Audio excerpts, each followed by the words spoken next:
Buenos días. Continuando con el tema de herpes virus, hablaremos ahora del virus de la varicela zóster. El virus de la varicela zóster es el agente etiológico de dos enfermedades que se presentan clínicamente diferentes, pero son producidas por el mismo virus. Estamos hablando de la varicela y el zóster. Son enfermedades diferentes con manifestaciones clínicas diferentes. Y la diferencia entre las dos es que la varicela es la infección aguda, o sea, es la infección que se presenta en el primer contacto que tiene el hospedero con el virus. Y el zóster es la enfermedad que se presenta como causa de la reactivación de la infección latente que se produce por este virus en el hospedero.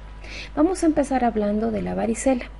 La varicela, como les dije anteriormente, es la enfermedad aguda que se presenta con el primer contacto de un hospedero susceptible con el virus. Se caracteriza porque es una enfermedad leve, pero contagiosa. Se presenta generalmente en la infancia, en niños menores de 10 años. Presenta un exantema vesicular generalizado que se presenta en la piel y en las mucosas. Algo importante que hay que recalcar de la varicela es que cuando se presenta en la infancia, o sea, en niños menores de 10 años, la enfermedad es leve, autolimitante y no genera una complicación importante. Pero cuando esta enfermedad es producida en la edad adulta, o en niños inmunodeprimidos, tienen mayor riesgo de presentarse complicaciones severas. Estamos hablando de complicaciones que pueden llegar a la muerte.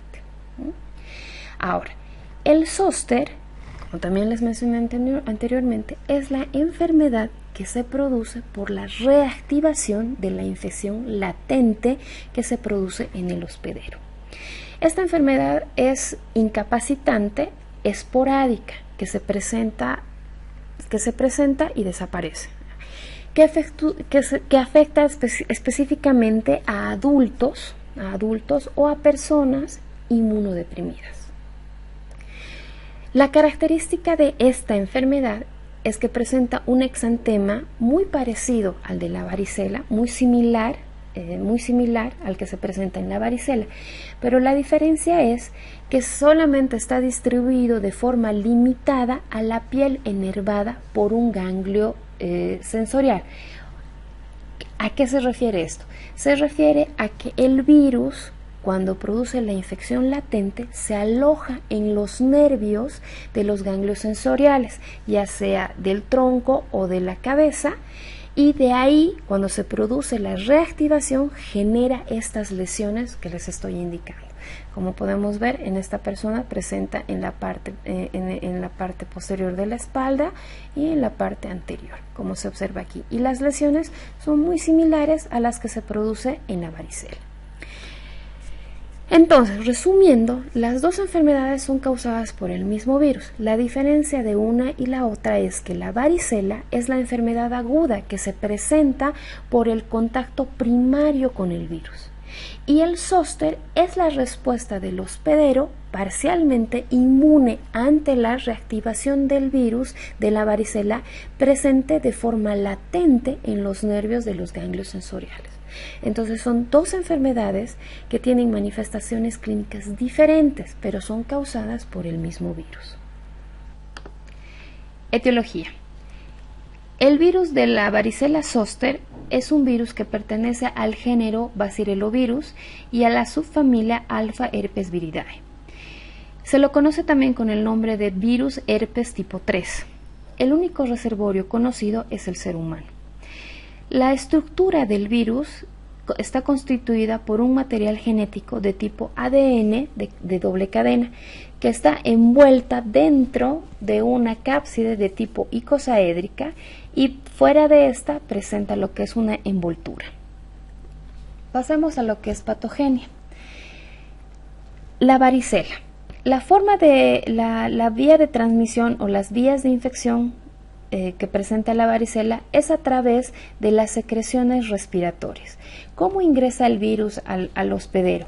A través de las mucosas de las vías respiratorias o de la conjuntiva. Cuando el virus ingresa a través de las secreciones respiratorias a estas mucosas, se produce una replicación inicial en los ganglios linfáticos regionales, donde se va a producir una primera viremia que va a hacer que el virus se disemine a través de la sangre y llegue hacia lo que es el hígado y el vaso, donde se produce una replicación. Esta replicación va a generar una segunda viremia donde va a provocarse la infección de células mononucleares, específicamente estamos hablando de los monocitos o linfocitos. Estas células mononucleares infectadas a través de la sangre van a transportar el virus hacia lo que es la piel, donde por reacción inmunológica va a sobrellevar un exantema característico, el exantema característico. El zóster. En el zóster también se presenta una lesión cutánea, que desde el punto de vista histopatológico es muy similar al exantema que se presenta en la varicela, pero presentan diferencias. ¿En qué sentido? Primero, como el virus en el zóster ya estamos hablando de una infección latente, el virus se encuentra dentro de los nervios y cuando se produce la reactivación de este hace que este se replique dentro de los nervios y por ende provoque una inflamación de tales. Entonces va a provocar lo que es una sensación de dolor. Otra cosa también importante es que generalmente solo un ganglio puede ser afectado, o sea, solo un lado. Y la distribución de las lesiones en la piel van a corresponder con las zonas de inervación de un ganglio de la raíz dorsal. O sea, me refiero, por ejemplo, en esta figura podemos observar que cuando los virus afectan los ganglios sensoriales dorsales de la médula, estamos hablando de que se va a producir lesiones a nivel del tórax, como se ve aquí, tanto en la parte anterior como en la parte posterior. Pero si el nervio afectado es el trigémino, se va a ver la observación de lesiones a nivel de la cara, del cuello o de la cabeza, como se ve en este caso a nivel del ojo. Eso va a ser cuando el nervio trigémino esté afectado.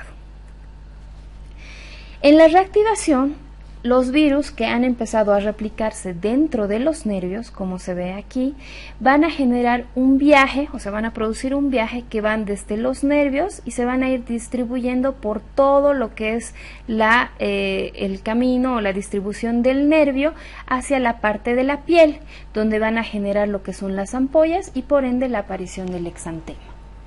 Ahora, esta reactivación generalmente se va a presentar cuando hay un proceso de inmunodepresión, porque en este tipo de infecciones el estado inmunológico es muy importante para poder contener el virus.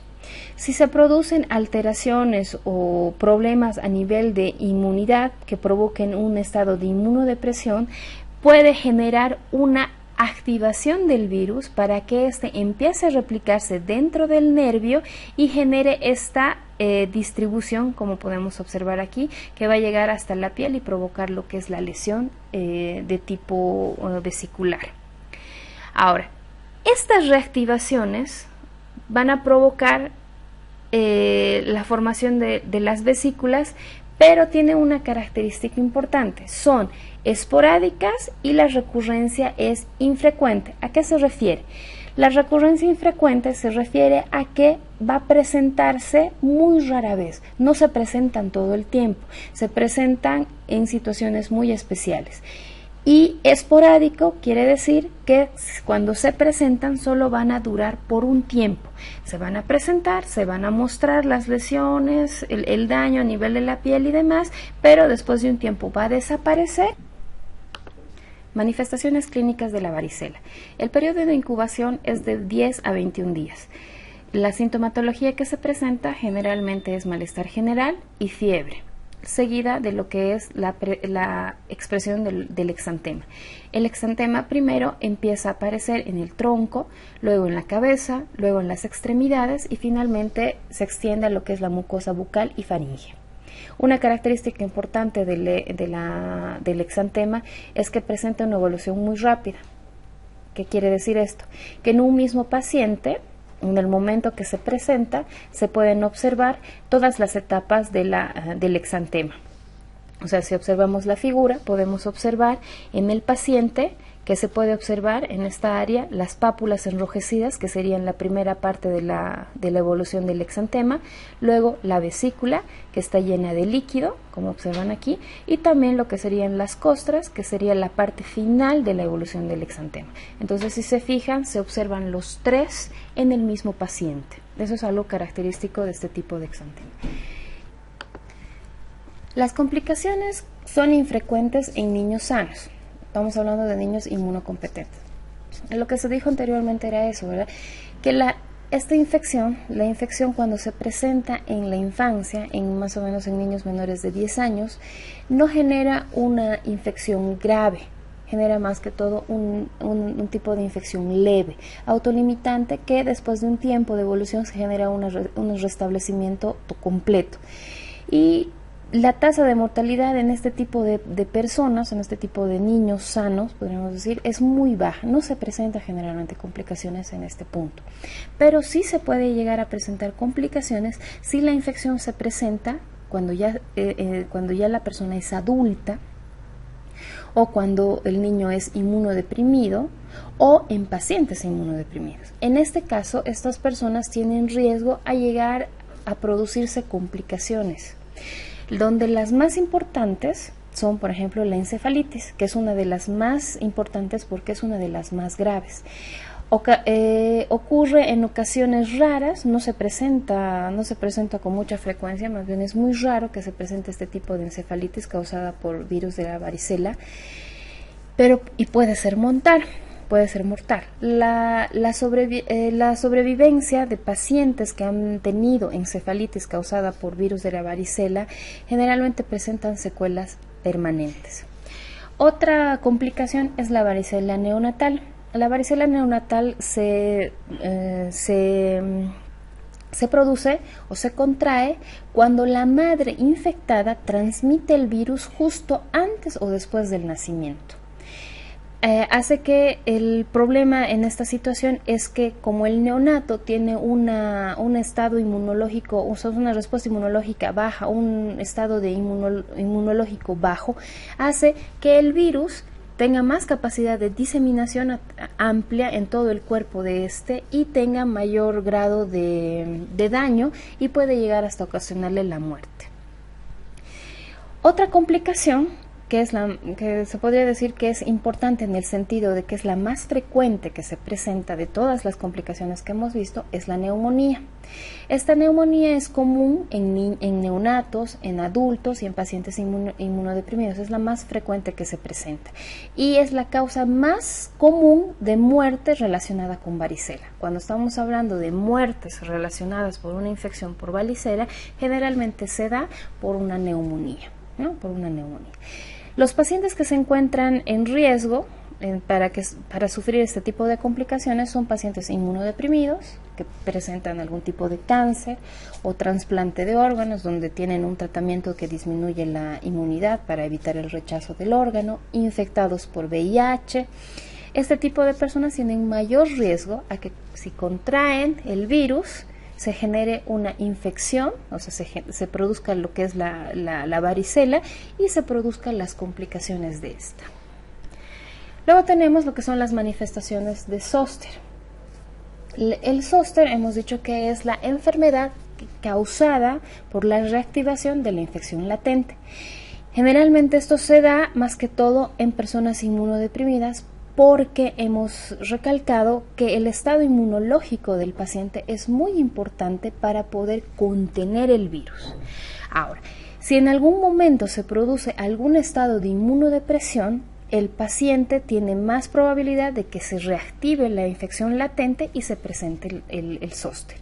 Este tipo de inmunodepresiones se puede dar a causa de enfermedades de base que tenga el paciente o por algún tratamiento que disminuya el estado inmunológico o simplemente por el envejecimiento de la persona.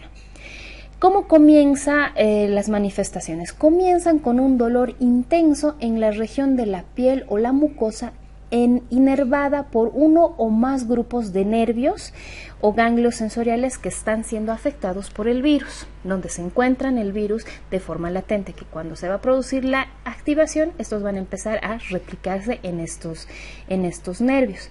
Entonces, por esto genera esa sensación de dolor intenso, diferente de lo que pasaba en varicela. Después de algunos días de que ha empezado a producirse este dolor intenso, empieza a aparecer un racimo de vesículas sobre la piel inervada de los nervios afectados y empieza a producirse la erupción, o sea, las vesículas, ¿ya? Suele ser unilateral, lo que les decía, o sea, solo en un lado, ¿ya? Y se puede presentar, como observamos aquí, en el tronco, como se ve aquí, en la parte posterior y en la parte anterior, en la cabeza o cuello, como podemos observar en esta persona, ¿no?, que tiene la ramificación de lo que es el trigémino, y también se puede observar en la cabeza o en el área de la rama oftálmica del nervio trigémino, como se puede observar aquí, ¿no? Si se fijan, son las vesículas y las lesiones características del zóster. Las complicaciones más frecuentes en los adultos mayores, después de que se presente este tipo de infección, porque hemos dicho que una característica de este exantema o de esta lesión cutánea es que es una recurrencia infrecuente, o sea que no se presenta continuamente, y que cuando se presenta es esporádica, que aparece, se presenta y luego de un tiempo desaparece. Entonces, la complicación más importante es que después de que ha desaparecido la infección, se produce una neuralgia posherpética. Ese es el nombre, neuralgia posherpética, que es un dolor prolongado en el área donde se ha producido la lesión y puede continuar por mucho tiempo, durante meses, especialmente cuando hablamos de zóster oftálmico. Entonces eso quiere decir que genera una dolencia, un malestar, un dolor en el área donde se ha visto afectada la piel, en el lugar donde se ha producido la lesión. Algo también importante es que la inmunidad mediada por células es la parte del sistema inmunológico que permite provocar la contención del virus para evitar que éste se reactive. Entonces, la inmunidad mediada por células es la defensa más importante del hospedero contra el virus de la varicela zóster. Ese es el que va a permitir contener. Entonces, por eso, cuando hay procesos donde se produce una inmunidad baja o estados donde se produce una inmunodepresión y se produce una inmunidad mediada por células deficientes, generalmente en estos momentos es donde se produce la reactivación del virus y se puede presentar lo que es el zóster. Inmunidad. Las dos enfermedades son resultado de respuestas diferentes del hospedero. ¿Por qué? Porque va a depender mucho en qué momento se ha dado la infección y de la enfermedad latente, de la infección latente, ¿verdad? Se cree que la infección previa con varicela confiere una inmunidad permanente contra ella, especialmente en lo que es la producción de linfocitos de memoria, donde se va a producir anticuerpos contra la contra varicela. Sin embargo, el zóster puede aparecer aún en la presencia de los anticuerpos neutralizantes con varicela, porque si nosotros analizamos un poco esta situación, nosotros vemos que el virus no se encuentra, cuando hablamos del zóster, el virus no se encuentra en sangre, no se encuentra en mucosa, sino se encuentra dentro del nervio. Entonces se produce la replicación dentro del nervio y esto es lo que genera que sí se pueda presentar el zóster aún en presencia de anticuerpos neutralizantes. La inmunidad mediada por células es lo que va a permitir contener al virus, contener el virus para que no se presente la varicela zóster. Por eso decimos que la inmunidad mediada por células específicas contra varicela zóster es importante para el restablecimiento de la varicela y la contención del zóster. El virus de la varicela zóster también codifica medios para evitar la respuesta inmune del hospedero. ¿A qué se refiere esto? Se refiere a que cuando se tiene una primera infección, donde se va a producir la varicela, que es la infección aguda, El sistema inmunológico tiene la capacidad de poder producir anticuerpos, generar una respuesta inmunológica para eliminar el virus y poder restablecer a la persona. Pero el virus tiene la capacidad de poder evitar la respuesta inmunológica quedándose en los nervios y generando una infección latente. A eso se refiere que tiene la capacidad de evitar la respuesta inmunológica. El diagnóstico de laboratorio se puede realizar a través de una técnica que se conoce como frotis de sang, que es una técnica de frotis y teñido, donde se obtiene la muestra a partir del material de la base de las vesículas y se la obtiene a través del raspado directo de la vesícula, como se observa aquí en la imagen, y luego se lo pasa a un portaobjetos. De aquí se hace el extendido y el respectivo teñido. Lo que se desea lo que se desea identificar en estas muestras es la presencia de células gigantes multinucleadas, que vendría a ser esta estructura, como ven aquí. Estas células gigantes solamente es el aglomerado o la reunión de células inmunológicas como los macrófagos, que empiezan a unirse para formar estas estructuras más grandes. Algo característico en este tipo de teñido, nosotros no vamos a poder observar los virus, porque los virus son muy pequeños, no se observa a simple vista del microscopio. Lo que sí vamos a poder observar es estas estructuras, estas células gigantes multinucleadas, y eso es lo que nos permite poder indicar que esta vesícula es de tipo herpética. Cuando la vesícula es de tipo no herpética, no presenta este tipo de células gigantes multinucleadas. Otras pruebas que se utilizan son las pruebas inmunológicas, donde ya nosotros podemos observar o detectar los títulos elevados de anticuerpo en el suero. Estamos hablando IgM, IgG. Estas pruebas se pueden utilizar como la inmunofluorescencia o el enzimo inmunoanálisis, ¿no? Esa es la ELISA, que también son bastante utilizadas, tienen mayor sensibilidad. Otra técnica también utilizada es el PCR, que es más sensible, específica y rápida. Y estamos hablando específicamente que en el PCR lo que buscamos es el material genético del virus. Algo importante de señalar en el diagnóstico es que las características clínicas, tanto del exantema de la varicela como del zóster, presentan características muy específicas de la enfermedad, y esto nos puede ayudar a poder realizar el diagnóstico. Epidemiología. La varicela y el zóster se presentan en todas partes del mundo. La varicela se caracteriza por ser una enfermedad muy contagiosa y es una enfermedad epidémica frecuente en niños pequeños, o sea, en niños menores de 10 años. ¿A qué se refiere con enfermedad epidémica?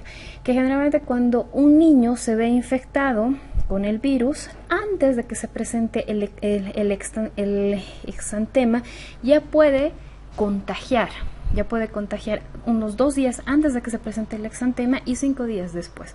Entonces tiene bastante probabilidad de producirse el contagio entre los niños, y por eso si uno se enferma el resto. Por eso tiene esta característica de ser una enfermedad epidémica. También puede presentarse en adultos, no es muy frecuente, pero sí se presenta. Y aparte, también hemos indicado que cuando se presentan en adultos, estos corren mayor riesgo de que se les presente complicaciones cuando se esté presentando la infección. Es más frecuente en climas templados, en estaciones como invierno y primavera. El zóster surge de forma esporádica, principalmente en adultos, y carece de una prevalencia estacionaria. Entonces, lo que indicábamos era que el zóster se produce por la activación de la enfermedad y se da de forma espontánea, y generalmente va a depender del estado inmunológico del paciente, que si éste se encuentra en un estado de inmunodepresión, tiene más probabilidad de que se produzca la reactivación, no como en el caso de la varicela, donde se produce por la transmisión, ¿no? O sea, por el contagio. Entonces, en este caso no, se produce el zóster por la activación de la enfermedad y aparece de forma esporádica, y va a depender mucho de lo que es la inmunidad. Aproximadamente entre el 10 al 20% de los adultos que en su niñez o en su vida han tenido varicela, van a tener un episodio de zóster durante su vida, especialmente cuando ya son adultos, mayores de 50 años.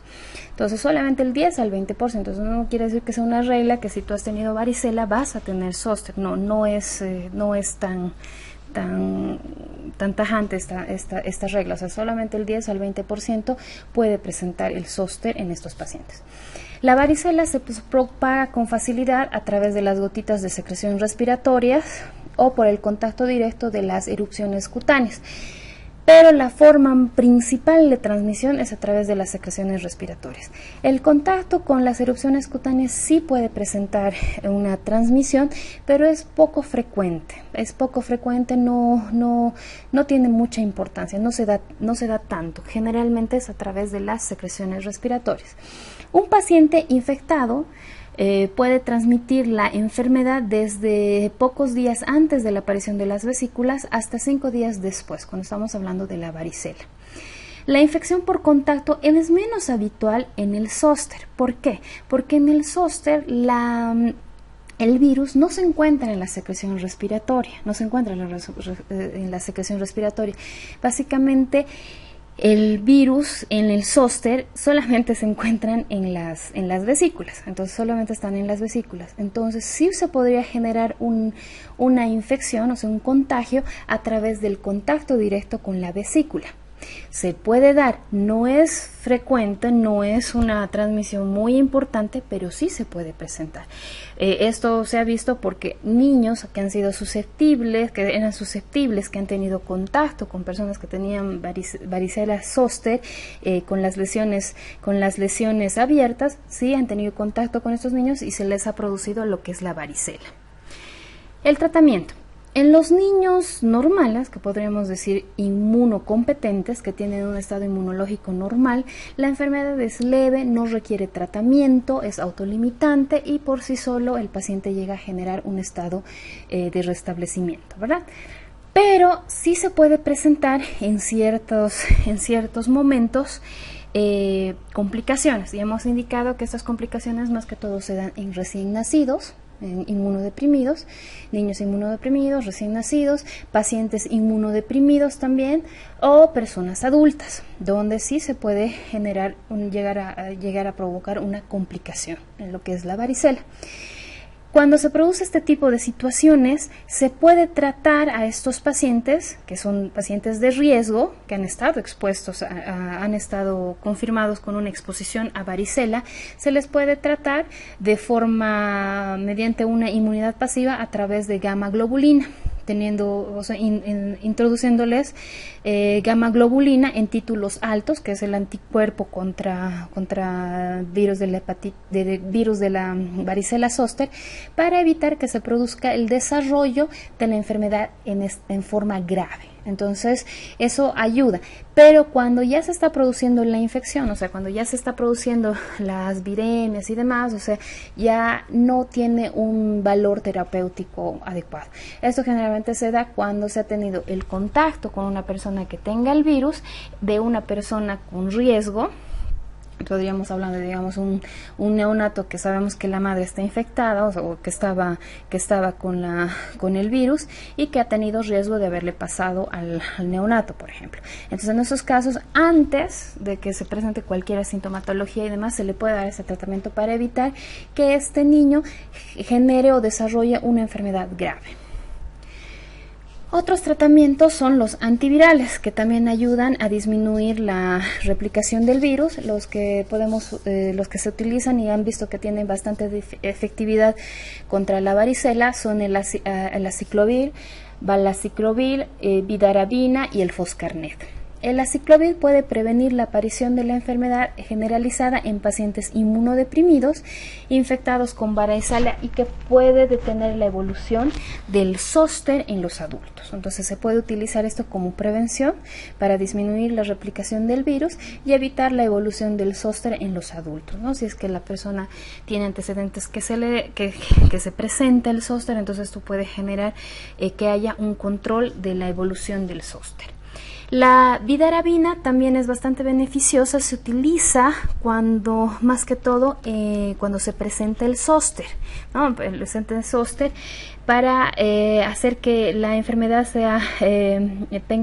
no se propague tanto y no llegue a generar una evolución bastante severa. Pero lastimosamente la vidarabina tiene bastantes efectos adversos, por eso solamente se la utiliza en casos de infecciones muy graves de zóster. Prevalencia y control. El control aquí es bastante importante porque la prevención se le realiza a través de lo que es la vacuna.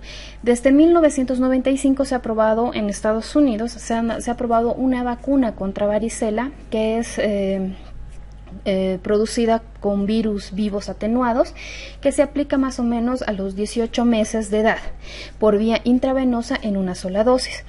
Esta vacuna se ha visto que tiene una efectividad bastante elevada, especialmente cuando hablamos de niños. Estamos hablando de un 85% de efectividad, pero también se la puede utilizar o se la puede aplicar en adultos que nunca han tenido contacto con la varicela, entonces que tienen más riesgo de que cuando tengan contacto con el virus de la varicela tengan mayores complicaciones que una simple infección. Entonces en este caso también se les puede vacunar a las personas adultas, pero tiene una efectividad del 70%. Esta vacuna lo que hace, genera una respuesta inmunológica de memoria y por ende cuando la persona tenga contacto con el virus ya no va a generar la infección, ya no va a generar la enfermedad. También en el 2006 se ha autorizado una vacuna exclusivamente contra zóster en Estados Unidos. Es mucho más potente que contra la varicela y es eficaz en adultos mayores para reducir la frecuencia de los brotes como la gravedad de la enfermedad. Nada más que todo, esta exclusivamente solo se la aplica a mayores de edad, a personas mayores de edad, mayores de 60 años, ¿no? Mayores de 60 años. Generalmente la que se ha identificado, o sea, la que se ha aprobado en 1995 es la que se aplica a los niños, porque se sabe que tiene una buena efectividad. Y esta otra del 2000 que se ha autorizado el 2006 solo se aplica a las personas mayores de 60 años. ¿Ya? Y se recomienda aplicarles cuando tienen a pacientes con trastornos médicos crónicos y que ya tienen problemas y demás de estados de inmunodepresión y demás, entonces que son personas que tienen riesgos. Entonces es mejor colocarles a este tipo de personas para evitar que se desarrolle el zóster.